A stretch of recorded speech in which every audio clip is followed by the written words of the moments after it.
I wondered if it was about a carnival for conceited people. At the checkout, Uncle Scott asked if we liked the clothes that they'd picked. I ignored them and stared at a rack of Mars bars. Manny grabbed a handful and threw them on the mountain of clothes. We checked out and drove for another long time. We listened to the Beatles. A weird song called Eleanor Rigby came on. I listened to every word. There was a Mars bar on my lap, but I didn't eat it. The town we were entering looked nice. Peter put his finger in his throat and pretended to gag. "Welcome to Wensleydale," said Uncle Scott. It didn't seem right after all that had just happened. He might as well have walked into a funeral singing "Happy Birthday." We pulled into a driveway. "We're here," he said. He didn't say home. Their house looked like a gingerbread house. It had a pointy roof and a big veranda.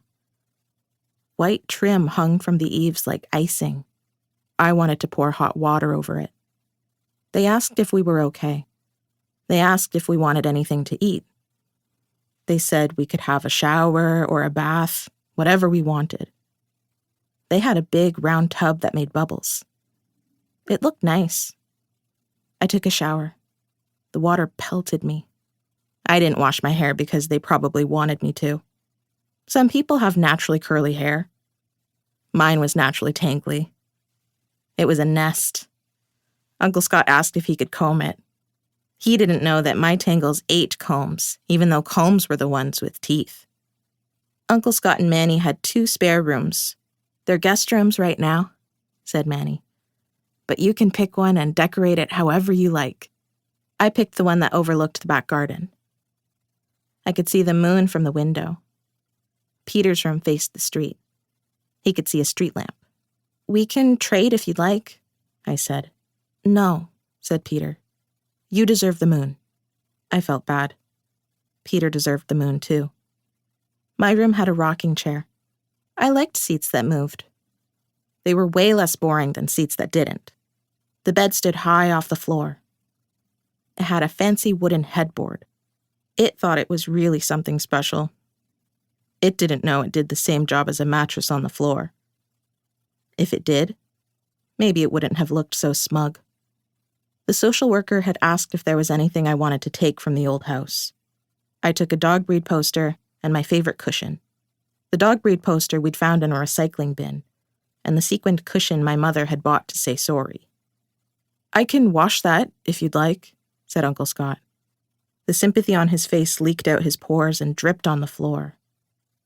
I put on my imaginary boots and splashed in his pity puddle. He got drenched. I stayed dry. My yellow raincoat matched my boots. I went to bed. The bedsheets smelled like Zoya's flowers. I bought a rose from my mother there once. Uncle Scott hovered around me with his bouncing eyes. "Have a good night's sleep, okay?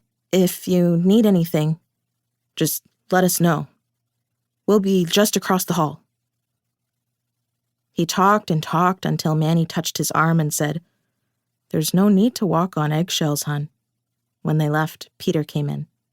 "Did you come to see the moon?" I asked. He climbed in beside me. It felt weird, being apart. He nodded to the door across the hall. "They're annoying, aren't they?" I opened my Mars bar. "Yeah, but Manny's tattoos are cool." He was covered in leaves from his elbow to wrist, a foresty cast made of ink.